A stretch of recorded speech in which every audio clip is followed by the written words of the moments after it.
안녕하십니까. 그동안 가물었는데 하나님께서 촉촉히 단비를 내려주셔서 감사합니다. 우리 마음에도 성령의 단비가 임해서 우리 심령이 물된 동산까지 풍성하게 될 수 있기를 바랍니다.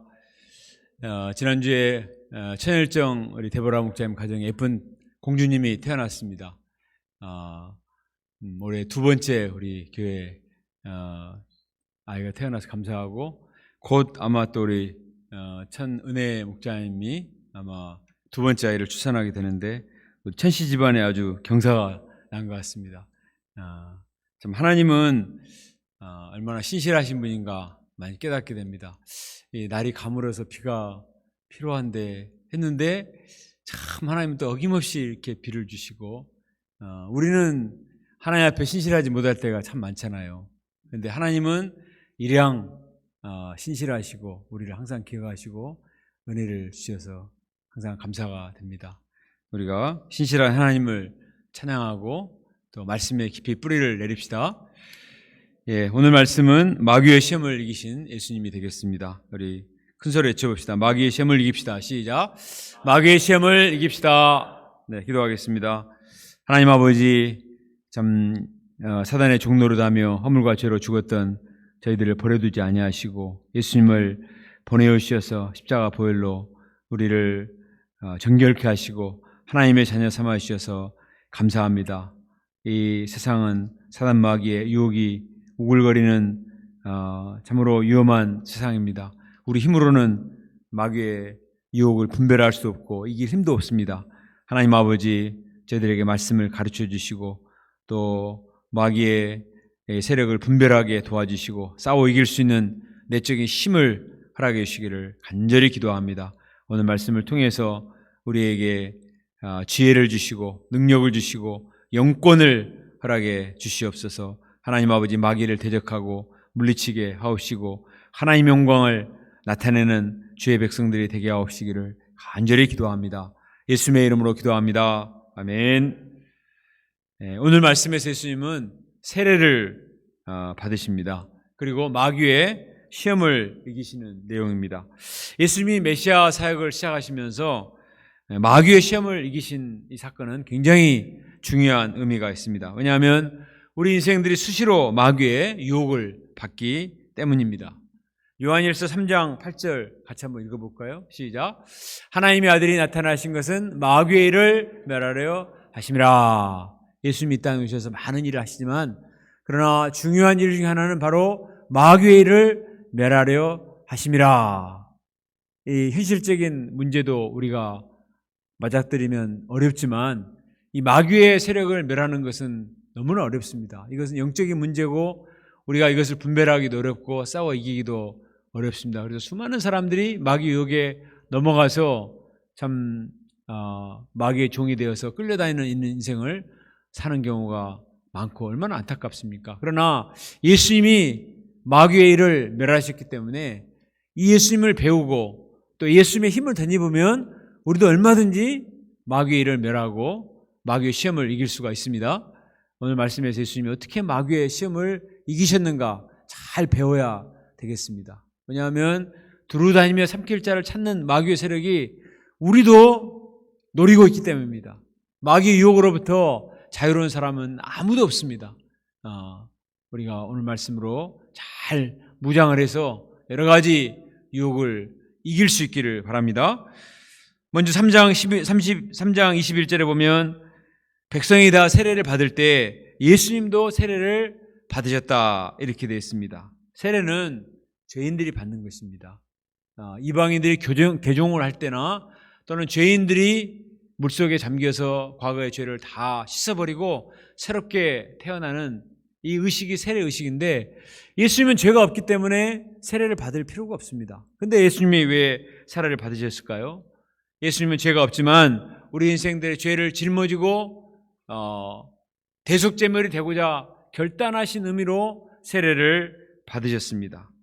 자기가 아무 잘못도 없는데 대신 죄를 뒤집어 쓰고 형벌을 당한다는 것은 정말 억울한 일입니다. 그러나 이것이 하나님의 뜻이기 때문에 예수님은 이 하나님의 뜻에 기꺼이 순종하셨습니다. 그때 하늘이 열렸습니다. 첫사람 아담의 범죄로 하늘이 닫혔습니다. 하나님과 인생들의 소통의 문이 닫힌 것입니다. 그러나 하나님의 아들 예수님의 겸손과 순종으로 말미암아 하늘문이 열리고 하나님과 소통의 문이 열리게 되었습니다. 이것은 너무나 엄청난 역사적 사건입니다. 하나님과 소통의 문이 닫힌 것보다 그 불행이 없습니다. 여러분, 하늘문이 닫혀서 비도 내리지 않고 햇빛도 내리지 않는다고 생각해 보세요. 이건 엄청난 저주입니다. 영적으로도 하늘문이 닫혀서 하나님의 음성도 들을 수가 없고 또 하나님의 말씀도 들을 수가 없고 하나님의 은혜를 체험할 수 없다면 이거는 영적으로 죽음인 것이죠. 예수님이 세례를 받으심으로 이제 십자가를 지시고 장차 하나님과 소통의 문이 열려서 하나님과 이렇게 교제할 수 있다는 것은 이거는 엄청난 사건이 되는 것입니다. 예수님 한 분의 순종으로 말미암아 이것이 이제 이루어지게 됩니다. 이때 하늘에서 음성이 들려왔습니다. 22절을 같이 읽어봅시다. 시작. 성령이 비둘기 같은 형체로 그 위에 강림하시더니 하늘로부터 소리가 나기를 너는 내 사랑하는 아들이라 내가 너를 기뻐하노라 하시니라. 하나님께서 하늘문을 열고 성령을 부어주셨습니다. 화평의 상징인 비둘기 형체로 성령께서 강림하셨습니다. 성령께서 메시아 사역을 감당하고자 하신 예수님을 적극적으로 후원해주고자 하신 것입니다. 또 하나님이 음성으로 힘을 실어 주셨습니다. 너는 내 사랑하는 아들이라 내가 너를 기뻐하노라. 태초 에덴 동산에서 첫사람 아담이 하나님을 대적할 때 하나님은 너무나 마음이 아프셨습니다. 그러나 이제 둘째 아담으로 오신 예수님이 하나님께 순종함으로 하늘문이 열리게 됨으로 말미암아 하나님은 심히 기뻐하시고 내가 너를 기뻐하노라. 너는 내 사랑하는 아들이다. 이렇게 선포하셨습니다. 우리 자녀들이 진실되게 회개하는 소감 한 편만 써서 보내도 얼마나 기쁩니까? 너무나 기특하고 오져서 이렇게 내가 너를 사랑하노라 이런 말이 막 저절로 나오죠. 우리 양들이 회개하고 참 하나님께로 나오면 얼마나 기쁩니까? 하나님과 이 소통의 문이 열리는 것만큼 하나님께 큰 기쁨이 없습니다. 예수님은 하나님의 기쁨이 되셨고 성령의 충만함을 덧입으셔서 마귀와 싸워 승리할 수 있는 내적인 힘을 비축을 하셨습니다. 3장 23절부터 38절에는 예수님의 족보가 나오죠. 마태복음에서는 아브라함으로부터 족보가 기록이 되어서 예수님께로 나오는데 누가복음은 예수님부터 위로 올라가서 아담과 하나님께로 올라가고 있습니다. 마태복음은 유대인들에게 복음을 증거하고자 했기 때문에 예수님이 아브라함의 후손으로서 언약의 성취인 것을 가르쳐 주시고자 하신 것이고 누가복음은 모든 이방인들을 위해서 쓰여진 복음이기 때문에 예수님이 첫사람 아담의 후손 가운데 오셨고 첫사람 아담의 실패를 만회하기 오신 둘째 아담이다 하는 의미로 족보가 그렇게 기록이 되었습니다. 자, 4장 1절과 2절을 읽어봅시다. 시작.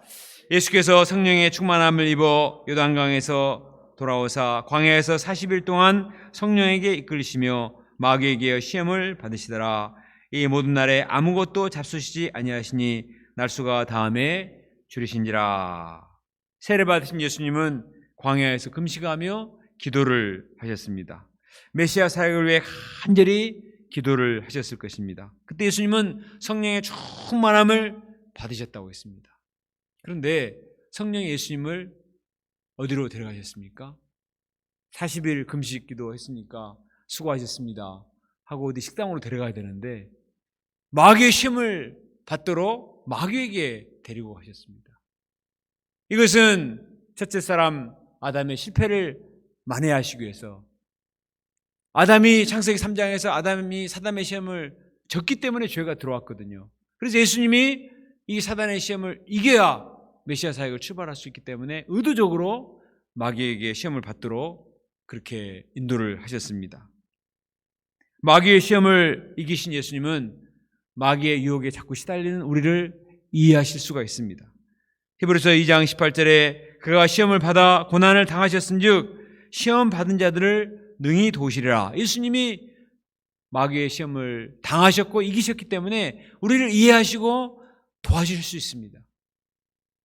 우리 혼자 마귀의 시험을 맞닥뜨린다고 생각할 때 굉장히 버겁고 두렵습니다. 우리가 연약함을 잘 알기 때문에. 그러나 먼저 마귀의 시험을 당하시고 이기신 예수님을 의지하고 그 예수님을 도우심을 받으면 우리가 능히 마귀의 시험을 이길 수가 있습니다. 나 혼자 받는 게 아니에요. 주님이 함께 하시기 때문에 우리를 도와주시고 피할 길을 주십니다. 자, 마귀의 첫 번째 시험입니다. 우리 3절을 같이 읽습니다. 3절 시작. 마귀가 이르되 내가 만일 하나님의 아들이거든 이 돌들에게 명하여 떡이 되게 하라. 마귀의 첫 번째 시험이 뭐죠? 바로 떡 문제였습니다. 떡 문제, 이 먹고 사는 문제, 경제 문제는 사람이 극복하기 가장 어려운 문제입니다. 이 먹고 사는 문제가 우리의 가장 심각한 문제임에 틀림이 없기 때문입니다.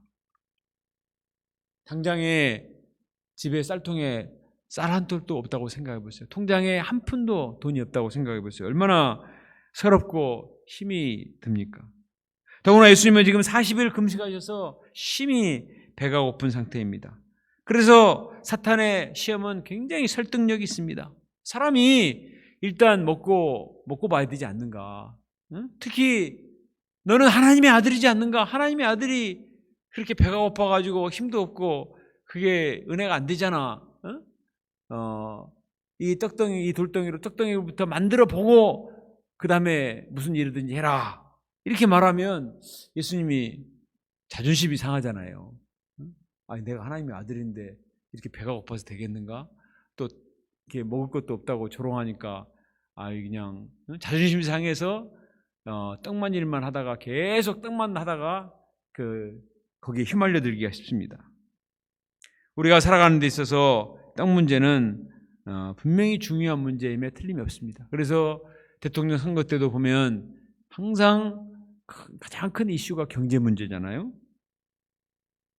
떡이 있어야 공부를 하기 위해서 등록금도 낼 수가 있고, 돈이 있어야 결혼도 할 수가 있고, 자녀들도 키울 수가 있고, 또 노후 대책도 마련할 수가 있습니다. 그런데 문제는 떡이 전부인 것처럼 생각하도록 하는 것이 문제인 것입니다. 그래서 떡에 그냥 집착하도록 하는 거예요. 떡 문제만 해결되면 모든 문제가 해결되고 거기에 진짜 행복이 있는 것처럼 떡 문제만 해결해주면 그곳은 유토피아가 되는 것처럼 그렇게 사탄이 몰고 가는 것입니다. 떡이 전부다. 아니 떡이 필요하지 않는가? 떡이 필요하죠. 근데 문제는 그것만이 전부인 것처럼 자꾸 몰아가는 것이 문제인 것입니다. 그래서 수많은 사람들이 결국은 떡의 노예가 되고 말아요. 우리나라가 정말 가난했던 50년대, 60년대는 절대 빈곤의 시대였습니다. 그래서 이 절대 빈곤의 문제가 해결되는 것이 너무나 중요했고, 이 문제만 해결이 되면은 정말 우리도 선진국이 되고 또 잘 사는 나라, 이런 나라가 될 것을 참 기대했습니다. 제가 1971년에 초등학교 1학년에 들어갔는데 그때는 교실 뒤에 우리도 한번 잘 살아보세요. 학교 가면 아침에 학교에서 음악이 나와요. 우리도 한번 잘 살아보세요. 아침에 쓰레기차가 다니면서 우리도 한번 잘 살아보세요. 다 외웠어요. 그냥 우리도 한번 잘 살아보세요. 얼마나 진짜 배가 고팠으면은 잘 살아보세요. 근데 지금은 절대 빈곤의 문제가 거의 해결이 됐어요. 그리고 정말 경제 능력이 없으면 정부에서 이렇게 지원이 되기 때문에 그런 문제까지는 해결이 됐거든요.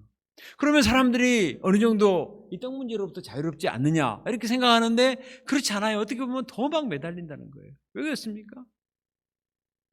사람들이 어느 정도 떡이 있는데 이제는 더 좋은 떡을 먹고 싶은 거예요. 더 맛있는 떡을 먹고 싶고, 우리 주일날 가끔 떡을 나눠주는데 더 좋은 떡 없어요? 떡도 더 많은 떡을 내 당대뿐만 아니라 이제는 3대, 4대도 먹을 수 있는 떡을 그냥 챙겨놓고 싶은 것이 인간의 욕심인 것입니다. 끝이 없어요. 만약에 떡이 정말 인생의 행복이고 거기에 모든 가치가 있다면 인류 역사상 가장 많은 부를 소유한 솔로몬은 최고의 행복을 노래를 했어야 될 것입니다. 나는 배부르고 행복하노라. 나는 최고의 행복을 맛보노라. 나는 아무 근심이 없노라. 나는 행복하노라. 이렇게 말을 해야 될 텐데 그가 기록한 잠언이나 전도서를 보면 그 고백이 그렇지 않습니다. 전도서 2장 25절에 보면 먹고 즐기는 일을 누가 나보다 더 해보았으랴.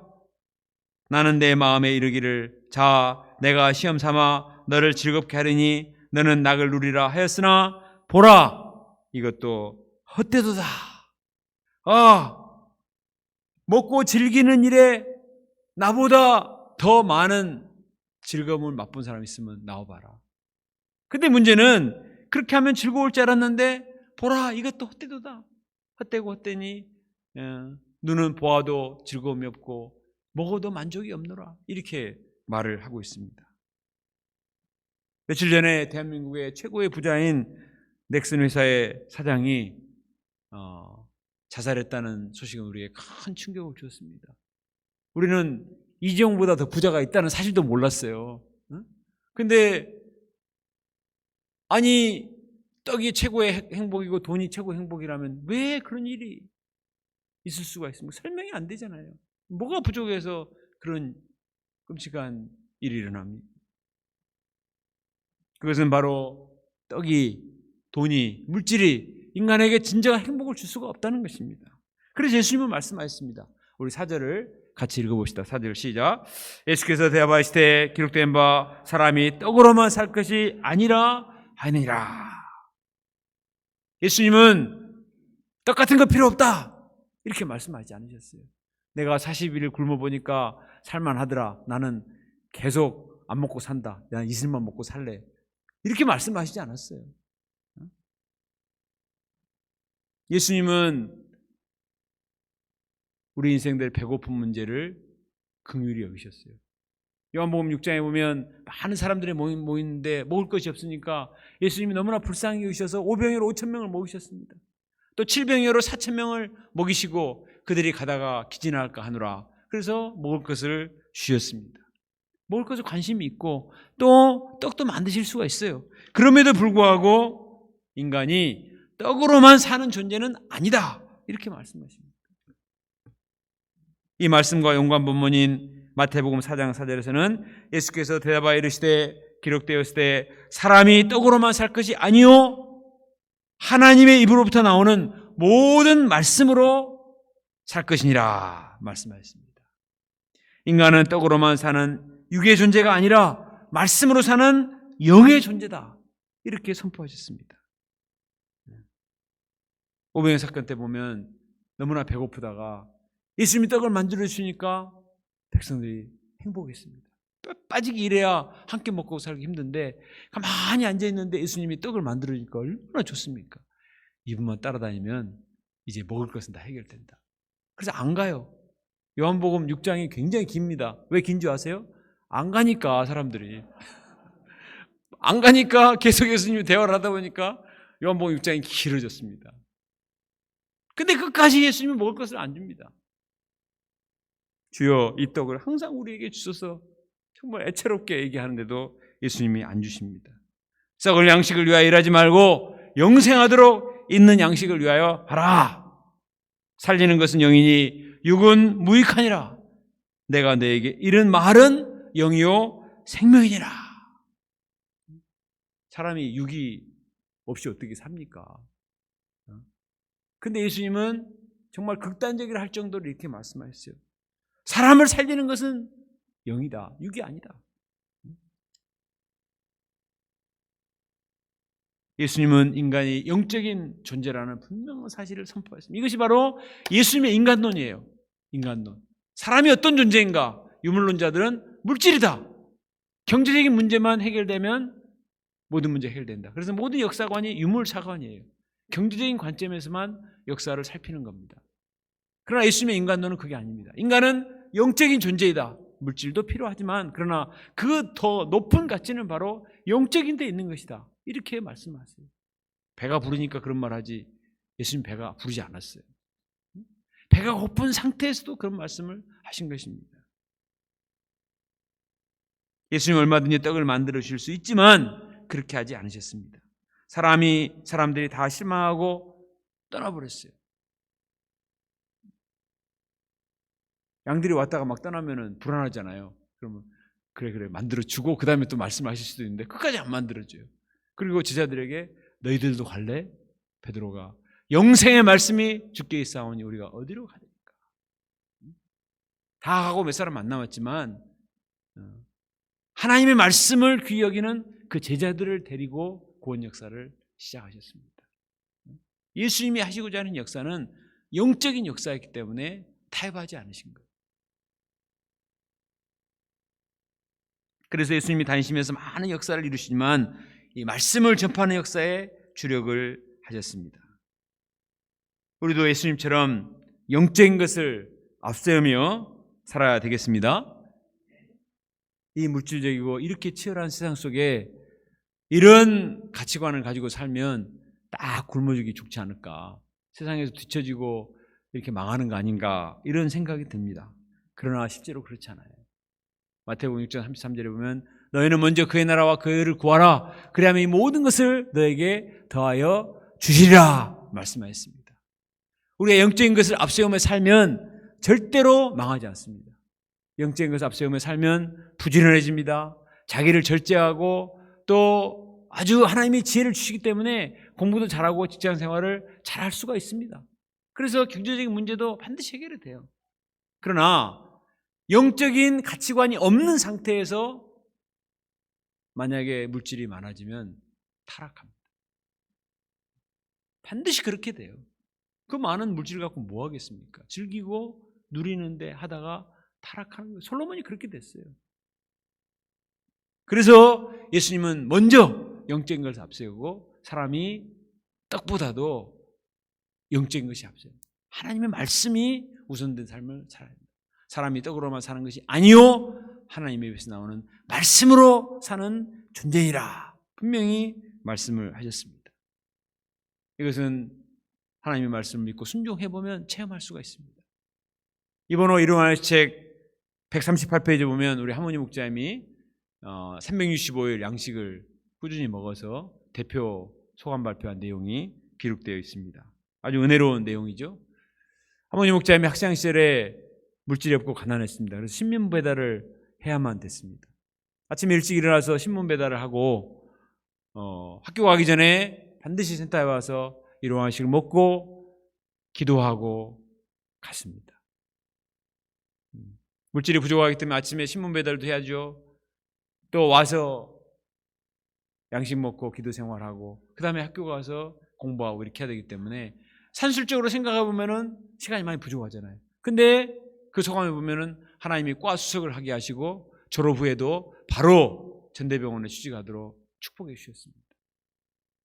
영적인 걸 앞세우며 사니까 하나님이 축복해 주셔서 또 아름다운 믿음의 가정교회도 세워주시고 또 가정보호마 역사도 이루어주시고 또 많은 제자들도 세워주시고 영육간에 많은 축복을 베풀어 주셨습니다. 우리가 하나님의 말씀을 앞세우고 살면 하나님이 현실적인 문제도 축복해 주십니다. 이런 우리 하모니 목자님이 물질 시험에 들었어요.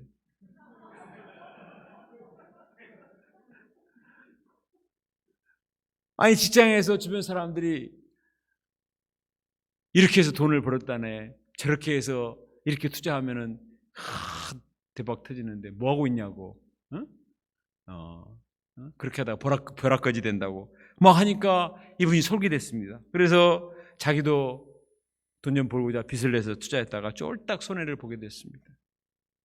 물질을 통한 사탄의 시험이 얼마나 무서운가 아주 뼈저리게 체험했던 이야기를 우리가 작년 여름수양의 강의를 통해서 들었습니다. 이것을 회개하고 다시 영적인 가치관을 분명히 했을 때 하나님께서 은혜를 베풀어 주시고 마음의 평안을 주시고 다른 많은 것을 회복시켜 주셨다는 것이었습니다. 하모니 목자만이 아닙니다. 우리도 다 이런 시험을 받습니다. 나는 가만히 있으려고 하는데 사탄이 가만두지 않아요.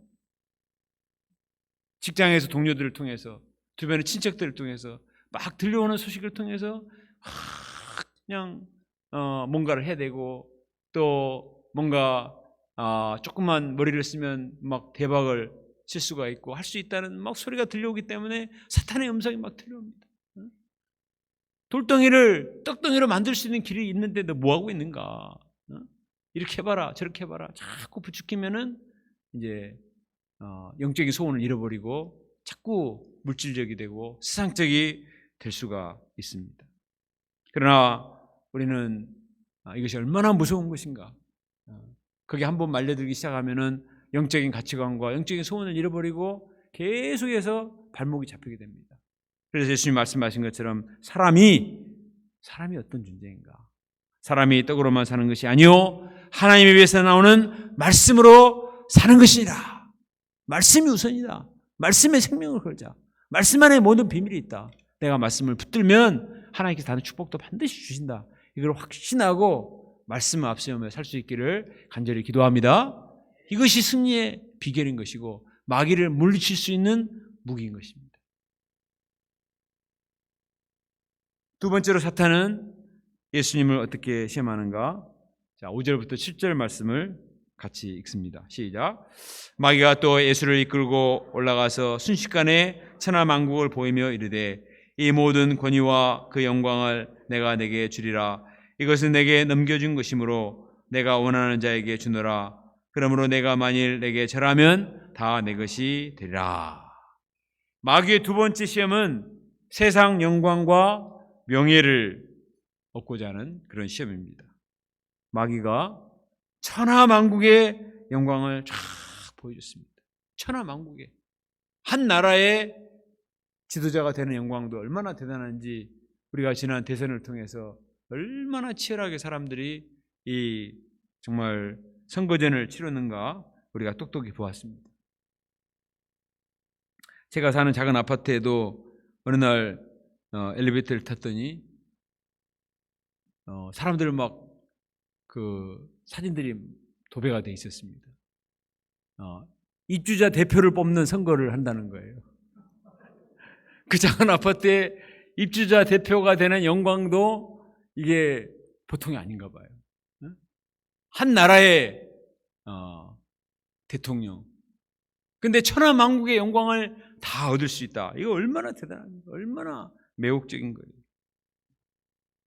세상 명예와 권세에 대한 그 유혹은 참 달콤합니다. 에덴 동산에서도 마귀가 아담과 하와에게 말했습니다. 너 선악과를 따먹으면 하나님같이 된다. 네가 신이 되는 거야. 에덴에서 사실 부족함이 없습니다. 하나님이 다 주셨어요.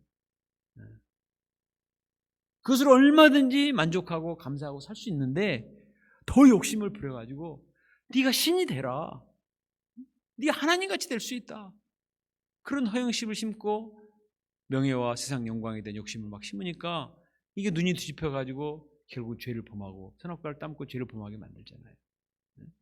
사탄은 이처럼 우리가 현실에 만족하지 못하고 계속 욕심과 탐심과 세상 영광과 권세에 대한 탐심을 품어서 결국은 사탄의 종로로 타도록 하는 것입니다. 사탄의 말을 자세히 들으면 무서운 함정이 있습니다. 실제로 보면 네가 만일 내게 절하면 이게 있어요. 우리가 본문을 읽을 때도 얼른 보면은 이 말이 안 들어와요. 천하만국의 영광을 주노라 그것만 보지 내가 절하면 이건 안 들어오거든요. 뭐 절 끄떡하면 되지 뭐. 그러나 마귀에게 절하는 것이 간단한 문제가 아닙니다.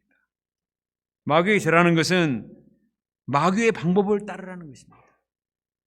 하나님의 말씀에 도를 따르는 게 아니고 마귀의 가르침을 따르라는 거예요. 마귀의 가르침은 불법과 탈법과 편법과 꼼수예요.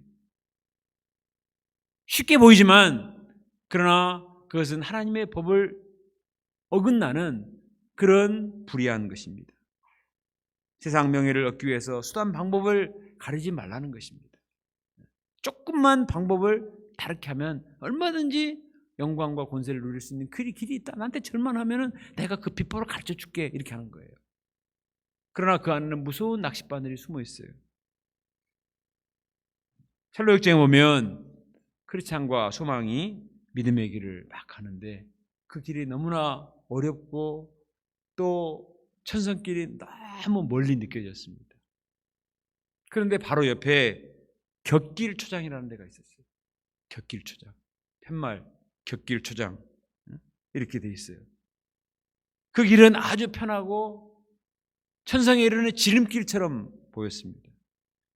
그리고 그 길을 가는 사람이 또 있었습니다. 거짓 확신이라는 이 사람이 말합니다. 이 길은 천성문에 이르는 지름길이라고. 그렇게 힘든 길 돌아서 가지 말고 이렇게 편하고 쉬운 길이 있는데 나 따라오시라고 이렇게 말합니다. 그런데 그 사람이 가다가 갑자기 깊은 함정에 빠져서 몸이 갈갈이 찢겨져서 죽고 맙니다. 곁길초장은 겉보기에는 아주 좋고 쉬운 지름길인 줄 알았는데 함정이 있었던 거예요. 거기에 빠지고 끝난 거예요, 그 사람. 사탄은 세상 명예와 영광에 이르는 지름길을 가르쳐 주는 것처럼 말하지만 실제로는 거기에는 무서운 함정과 파멸의 길이 숨겨져 있다는 사실을 알아야 됩니다. 그래서 예수님은 뭐라고 말씀하셨습니까? 우리 8절을 같이 한번 읽어봅시다. 8절 시작. 예수께서 대하여 이르시되 기록된 바 주 너의 하나님께 경배하고 다만 그를 섬기라 하였느니라. 주 너의 하나님께 경배하고 다만 그를 섬기라 하였느니라. 예수님의 관심은 세상 명예와 권세를 얻는 것에 있지 않았습니다. 사단 마귀는 세상 명예와 권세를 얻어라. 그것이 얼마나 좋은 것인데 나한테 절만하면 그 길이 있는데, 그러나 예수님은 나의 관심은 이 세상 명예와 권세를 얻는 것이 아니다. 나의 목적은 하나님을 잘 경배하고 하나님을 섬기는 데 있다. 더 이상 대화를 하지 않았어요. 관심이 없다는 것입니다.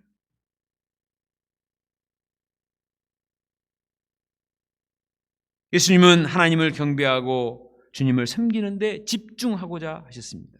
이것이 이 땅에 오신 목적이라는 거예요.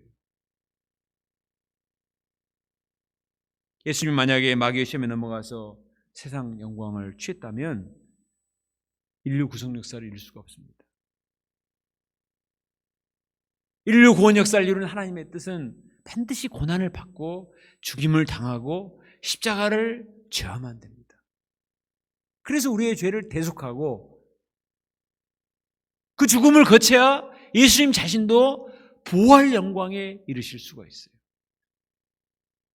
예수님은 하나님을 잘 섬김으로써 하나님의 뜻을 이루고 부활 영광을 이루기 위해서 오셨단 말이에요. 이 세상 영광과 권세를 위해서 오신 것이 아니고 부활 영광에 이르시고 다른 인생들도 그 부활의 영광에 이르는 길을 만들어 주시기 오셨습니다. 사탄은 그걸 못 가고 세상 영광에 코를 박고 굴복하도록 한 거예요. 그래서 거절하신 것입니다. 나는 거기에 관심이 없다. 나는 하나님을 경배하고 하나님을 섬길 것이다. 하나님이 주시는 하나님 나라의 영광을 소망하는 것이지 이 땅의 영광에 관심이 없다. 분명히 말씀을 하셨습니다. 주 너의 하나님을 경배하고 다만 그를 섬기라 하느니라. 마귀는 수제자 베드로를 통해서도 예수님을 유혹했습니다. 예수님 많은 고난을 당하고 지도자에게 버림을 당하고 십자가에 죽음을 당하고 사흘 만에 살아나야 되리라 이렇게 말씀하시자 베드로가 그리 마시라고 몰라 고생하냐고, 그 많은 능력 갖고 왜 그렇게 고생하려고 하냐고 막 예수님을 책망했습니다. 그때 예수님이 뭐라고 말씀하시죠? 사탄아 내 뒤로 물러가라. 네가 하나님의 일을 생각지 않고 사람의 일을 생각하는도다.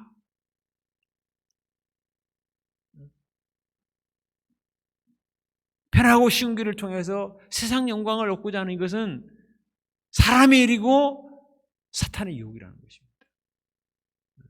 그래서 그것을 과감하게 물리치고 예수님이 당당히 십자가의 길을 가셨기 때문에 인류 구원 역사를 이루시고 또 본인도 부활의 영광에 이르실 수가 있었습니다.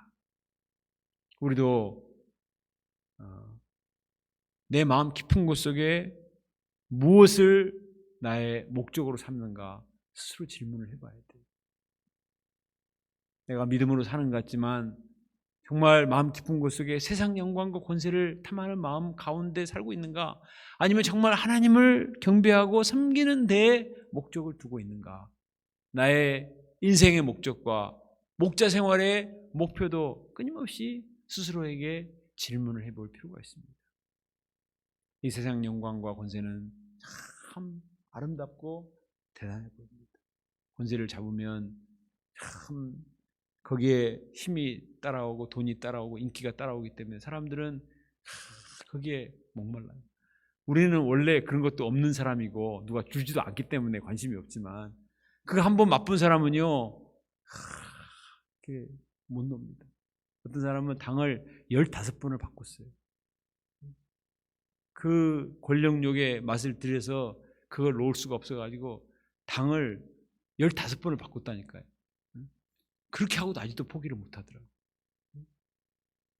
그러나 세상 명예와 권세가 어떤가? 베드로전서 1장 24절에 모든 육체는 풀과 같고 그 모든 영광은 풀의 꽃과 같으니 풀은 마르고 꽃은 떨어지되 오직 주의 말씀은 세세토록 있도다. 화무심이로이라고 그러죠. 세상 영광이 화려해 보이지만 10일 영원히 꽃피울 것 같지만 10일 불과 며칠 지나면 시드는데 시들었을 때 꽃의 모습이 얼마나 추합니까? 그렇죠? 네.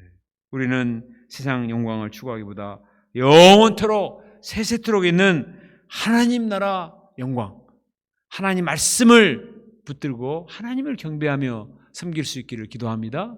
이 하나님의 말씀을 붙들고 순종하고 믿음으로 살 때 천국의 영광을 주십니다. 이 하나님의 말씀을 붙들고 한 사람과 일대일을 하며 믿음으로 살 때 그 열매가 가장 영광스러운 것입니다. 우리는 한 사람에게 전도를 해서 일대일을 하고 제자로 키우기 위해서 얼마나 많은 애를 쓰는지 몰라요. 거기에 들어가는 시간과 물질과 또 정성을 생각하면은 정말 너무나 무모할 정도로 많은 진심을 드립니다. 이런 것들을 나를 위해서 세상의 영광을 위해서 추구하면은 더 많은 것들을 이렇게 얻을 수가 있을 것 같아요. 그러나 하나님은 우리가 이 하나님의 말씀으로 사람들을 돕고 살릴 때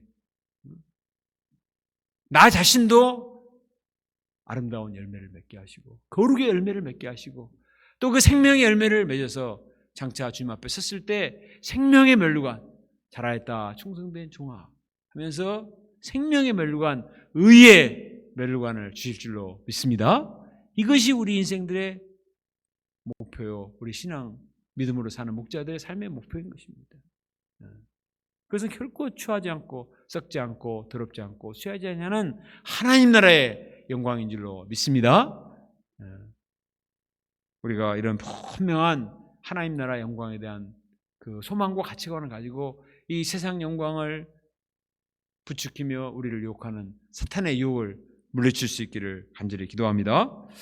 자, 세 번째로 마귀는 하나님께 대한 신뢰를 흔들기 위해서 또 시험을 합니다. 우리 9절부터 11절을 같이 읽어보겠습니다. 시작. 또 이끌고 예루살렘으로 가서 성전 꼭대기에 세우고 이르되 내가 만일 하나님의 아들이든 여기서 뛰어내리라. 기록되었을 때 하나님이 너를 위하여 그 사자들을 명하사 너를 지키게 하시리라 하였고 또한 그들이 손으로 너를 받들어 내 발이 돌에 부딪히지 않게 하리라 하니라. 마귀는 예수님을 성전 꼭대기에 데리고 올라가서 뛰어내리라고 말했습니다. 성전 꼭대기에서 기드론 골짜기까지 140m나 되는 굉장히 높은 곳입니다. 그래서 거기서 뛰어내리면 예수님이 아주 유명하게 되겠죠. 그렇게 해서 네가 한번 스타가 돼봐라 이렇게 말하는 것입니다. 그리고 뒤에 문을 좀 닫아주세요. 시편 91편 11절과 12절을 인용을 했습니다. 그가 너를 위하여 그의 천사들을 명령하사 내 모든 길에서 너를 지키게 하심이라. 그들이 그들의 손으로 너를 붙들어 발이 돌에 부딪히지 않게 하리로다. 이 말씀은 원래 무슨 뜻으로 주셨냐면 우리가 믿음으로 살고 잘 쓰면 어떤 환난을 당해도 어떤 위기를 당해도 하나님이 보호해 주신다는 겁니다. 걱정하지 마라. 하나님의 신실하신 보호하심이 있으니까 두려워할 필요가 없다. 그래서 주신 말씀이에요. 그래서 우리가 열심히 하나님의 사명을 감당하고 믿음으로 살면 실제로 하나님이 우리를 지켜 보호하시고 또 돌에 부딪히지 않도록 해주십니다. 근데 문제는 사탄은 그것을 한번 실험을 해봐라. 아니 그 말씀이 정말 맞은지 아닌지 어떻게 아냐. 한번 해봐야 알지. 그래서 한번 뛰어내려봐. 다른 것도 아니고 140m 위에서 한번 뛰어내려보라. 뭐가 문제입니까? 마귀 의도가 뭐죠? 이것은 하나님의 능력을 테스트를 해보라는 것입니다. 하나님이 정말 약속의 말씀대로 할 수 있는지 하지 못하는지 시험을 해봐라. 마귀의 시험은 그럴싸해 보이지만 이 발상 자체가 이미 하나님을 의심하고 들어가는 것입니다.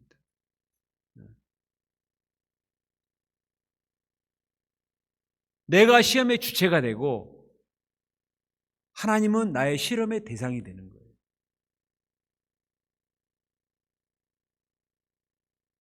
이 말씀을 과연 하나님이 성취해내는지 그렇지 않는지 실험해보자. 그리고 그 실험은 이것으로 끝나지 않습니다. 이것이 딱 성취되면 하나님을 잘 믿을 것 같죠? 그렇지 않아요. 다른 말씀도 있네? 이것도 한번 해보시라. 저것도 해보시라. 계속 대학원생들이 실험실에서 계속 실험하듯이 전부 하나하나 전부 실험하고 하나님을 실험 대상에 올려놓고 내가 분석하고 따지고 그래서 내가 취사 선택을 하고 하나님은 그렇게 하게 됩니다. 그러나 하나님은 나의 실험의 대상이 아니에요. 하나님은 창조주시고 나는 피조물입니다. 하나님의 말씀은 실험의 대상이 아니고 믿음의 대상이에요. 내가 거룩하신 하나님의 말씀을 내가 실험하고 따지고 시험하는 것은 그것은 굉장히 교만한 불경의 죄인 것입니다. 사탄은 그럴싸하게 말을 해서 인간을 교만하게 만들어요. 그래서 하나님보다 더 위에, 하나님의 말씀보다 더 위에 올라가서 네가 마음대로 말씀을 한번 다 실험해보고 그렇게 되면은 믿고 그렇지 않으면 믿을 필요 없지 않느냐 이렇게 하는 거예요. 우리 마음에 의심을 심고 교만을 심어서 결국은 하나님과의 관계성에 균열이 오도록 하는 것입니다. 에덴 동산도 그랬죠. 선악과 왜 따먹지 못하겠을까? 그 뭔가 있지 않냐. 의심을 심고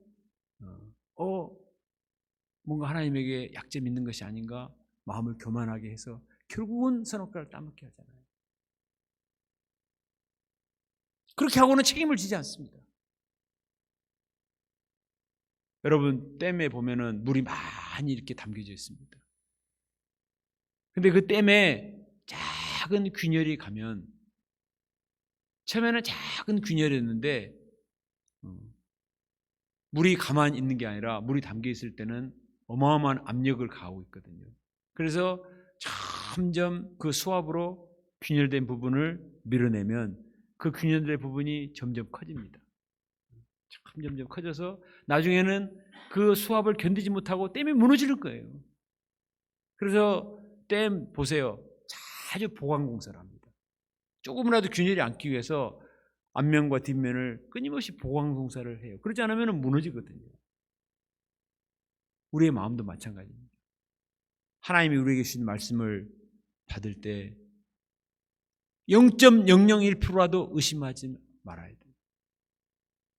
하나님의 말씀은 진리시기 때문에 하나님은 살아계시고 하나님은 사랑이시고 하나님 말씀은 진리이기 때문에 이것을 절대적으로 믿고 순종을 해야 됩니다. 그러면 그 말씀이 내게 이루어집니다. 그런데 사탄은 거기에 자꾸 균열을 가는 거예요.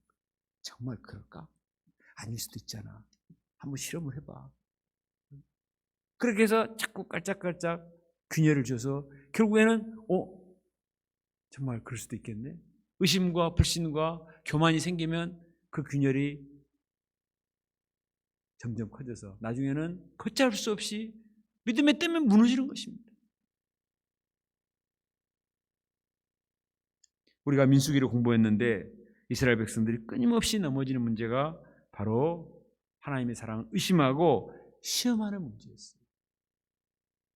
민수기 14장 22절 23절에 보면 가데스 바네아 사건 때 하나님이 이렇게 말씀하십니다. 내 영광과 애굽과 광야에 생한 내 이적을 보고서도 이같이 10번이나 나를 시험하고 내 목소리를 청종하지 아니한 그 사람들은 약속의 땅에 들어가지 못하리라. 이스라엘 백성들이 출애굽에서부터 시작해가지고 홍해바다 사건과 만나를 주신 것과 반석의 샘물이 터지는 사건과 아말렉을 물리시키게 하신 사건, 수많은 이적을 보았습니다. 그런데도 조그만 어려움이 부딪히면 의심하는 거예요. 시험하는 거예요. 특히 가데스 바네아 정탐을 하고 나서 두려움에 떨었습니다. 와, 이 사람들 왜 어떻게 이기느냐. 분명히 애굽 사람들을 이기게 하신 하나님을 보았는데도 믿지 못하고 의심하는 거예요. 끊임없이 시험하고 리더십에 도전하고 불신하고 다시 돌아가자고 자꾸 했습니다. 10번이나 나를 시험하고 내 목소리를 청종하지 않은 사람들은 약속의 땅에 들어가지 못한다. 결국 사람들은 하나님을 시험하다가 엎드려져 죽었어요. 홍해 사건 때도 이스라엘 백성들은 아무것도 없지만 하나님을 믿고 홍해를 마른 땅같이 건넜지만 애굽 사람들은 교만해서 시험하다가 물에 빠져 죽었다고 했습니다. 여호수아와 갈렙은 하나님께 대한 절대적인 믿음을 가졌어요. 그들의 보호자는 그들에게서 떠났고 하나님이 그 땅을 우리에게 주셨느니라. 그들은 우리의 밥이라. 당장 올라가자. 하나님은 살아계시고 전능하신데 그들의 성이 얼마나 높은들, 그들이 얼마나 키가 큰들, 그들이 얼마나 장성한들 문제가 되지 않는다. 하나님께 대한 절대적인 믿음이 있었기 때문에, 절대적으로 신뢰했기 때문에 하나님께서는 그 갈렙과 여호수아가 그 땅을 차지하게 하셨습니다. 그러나 하나님을 믿지 못하고 시험한 12명은 다 엎드려져 죽었어요. 오늘날에도 마귀는 끊임없이 작은 사건들을 통해서 우리 마음을 교만하게 만들고 의심하게 만들고 시험에 빠뜨립니다. 근거는 있어요. 이러이러 하기 때문에 잘 믿기지 않는다. 이러이러 하기 때문에 너무 힘들다. 그러나 바로 그때 하나님의 살아계심과 하나님의 사랑하심을 믿어야 됩니다. 하나님은 우리에게 하나님을 믿을 수 있는 충분한 근거들을 많이 보여주셨어요. 로마서 5장 8절, 우리가 죄인 되었을 때 그리스도께서 우리를 위해 죽으심으로 우리를 향한 하나님의 사랑을 확증하셨느니라. 십자가를 통해서 확증하시고 계절의 변화와 모든 삶의 변화와 모든 걸 통해서 하나님의 살아계심과 능력과 내가 지금까지 믿음으로 살아오면서 체험한 많은 사건들을 통해서 하나님의 살아계심과 하나님의 사랑의심을 체험했음에도 불구하고 새로운 상황에 부딪히면 사탄이 내 마음에 불신을 심고 의심을 심고 교만을 심고 원망과 불평을 심어서 나의 믿음의 균열을 가하는 거예요. 그때 어떻게 됩니까? 예수님 말씀하셨습니다. 내 하나님을 시험하지 말라. 그 말은 나는 하나님을 믿는다. 그 말입니다. 시험할 필요가 뭐 있냐? 몰라 높은 데서 떨어질 필요가 있는가? 응? 할 일도 많은데 몰라 떨어져요. 우리가 주일마다 와서 참 5층에 올라가서 한 사람씩 떨어져 보고 정말 하나님이 발이 안 상하게 하시는가? 그렇게 해야 믿음을 갖습니까? 우리는 하나님을 믿고 말씀을 듣고 말씀을 공부할 뿐입니다.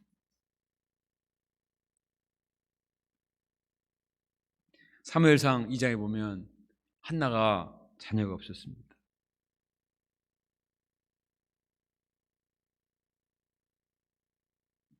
자기보다 더 인격도 못되고 믿음이 없는 것 같은 분이 나는 자식이 있고 자기는 자녀가 없으니 얼마나 힘듭니까? 얼마든지 하나님을 의심하고 불평하고 투정하고 삐뚤어질 수도 있습니다. 그런데 한나가 사탄의 시험에 들지 않았습니다. 하나님의 사랑을 전폭적으로 신뢰하고 하나님께 소원 기도를 올려드립니다. 사무엘상 2장 1절부터 10절에 보면은 한나의 찬양 시간 나오죠. 내 마음이 여호와로 말미암아 즐거워하며 내 뿔이 여호와로 말미암아 높아졌으며 내 입이 내 원수들을 향하여 크게 열렸으니 이는 내가 주의 구원으로 말미암아 기뻐함이로다. 여호와와 같이 거룩하신 이가 없으시니 이는 주밖에 다른 이가 없고 우리 하나님 같은 반석도 없음이니이다. 여호와를 대적하는 자는 산산이 깨어질 것이라. 하늘에서 우레로 그들을 치시리로다.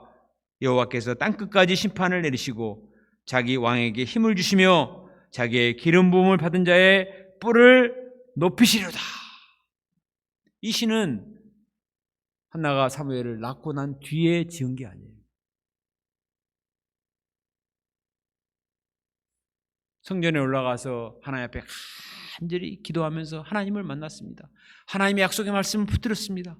확신을 하게 되었어요.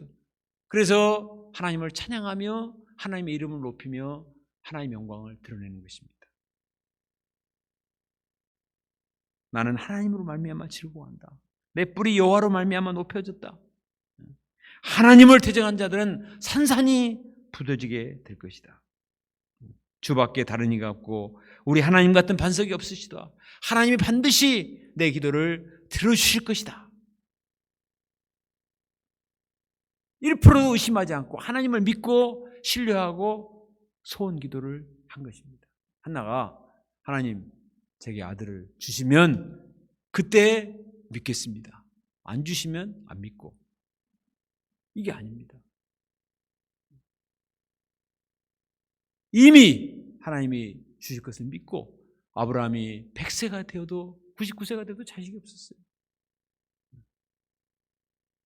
사라의 경수가 끊어짐을 알고도 그가 죽은 것 같이 되었음을 알게도 그 믿음이 약해지지 않고 하나님을 믿었습니다. 사탄이 심는 수많은 시험과 불신과 인간적인 생각을 극복하고 하나님을 믿었어요. 그때 하나님께서 아브라함을 축복하시고 믿음의 조상으로 삼으시고 하나님께서 한나에게 사무엘을 주셨습니다. 그 사무엘은 분인나의 10아들과 비교되지 않는, 분인나의 아들이 누가 있는지 우리는 아무도 몰라요. 그러나 하나님은 그 한나의 전폭적인 하나님을 신뢰하는 그 믿음을 보시고 다윗 왕국의 기초를 놓는 사무엘이라는 위대한 선지자를 주셨습니다. 먼저 자식을 낳고 많이 낳고가 중요한 게 아니에요. 내 인생이 지금 잘 풀리고 많은 것들을 소유해야만 하나님이 나를 사랑하시고 하나님이 살아계신 증거가 아니에요. 하나님이 주시고 하나님이 인도하신 것은 하나님의 주권입니다. 그것을 내가 평가하고 내가 이래라 저래라 말할 수가 없어요. 그것은 교만이죠. 우리는 하나님의 절대적인 주권을 믿고 신뢰하고 그러나 선하신 하나님을 믿고 기도하는 거예요. 한나처럼 찬양하며 기도하는 것입니다. 아브라함처럼 하나님께 단을 쌓는 것입니다.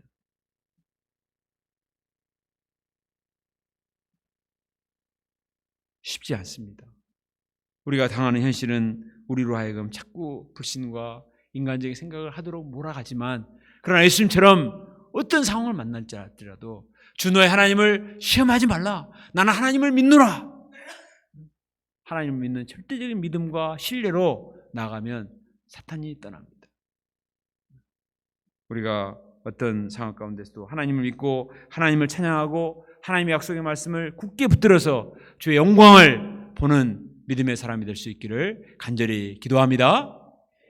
결론적으로 13절에 보면 마귀가 모든 시험을 당한 후에 떠났다고 했습니다. 물질에 대한 욕심을 심어봐도 세상 영광에 대한 유혹을 해봐도 또 하나님을 시험하도록 꼬셔봐도 있으면 넘어가지 않았습니다. 야고보서 4장 7절에 마귀를 대적하라 그리하면 너희를 피하리라. 마귀는 대화를 해서는 안 되고 대적을 해야 됩니다. 마귀가 말을 걸어오면 그때부터 대화를 시작하고 따지기 시작하면 도저히 이길 수가 없어요. 예수님의 말씀은 단순했습니다. 사람이 떡으로만 사는 것이 아니라 다만 하나님을 경배하고 섬기라. 주 너의 하나님을 섬기지 말라. 3마디밖에 안 했어요. 많은 말을 할 필요가 없습니다. 사단은 많은 말을 하지만 예수님은 단순하게 물리쳤습니다. 기록된 말씀으로 예수님이 마귀를 물리치신 것처럼 우리도 하나님의 전신갑주를 입고 성령의 검 하나님의 말씀으로 무장하여서 마귀의 시험을 이길 수 있기를 간절히 기도합니다. 마귀는 지금도 두루다니며 삼킬자를 찾고 있습니다. 그러나 우리가 예수님처럼 성령의 충만함을 받고 말씀을 열심히 갈고 닦아서 하나님의 전신갑주를 입을 때 어떤 마귀의 유혹과 시험도 이기고 승리자가 될 줄로 믿습니다. 기도하겠습니다.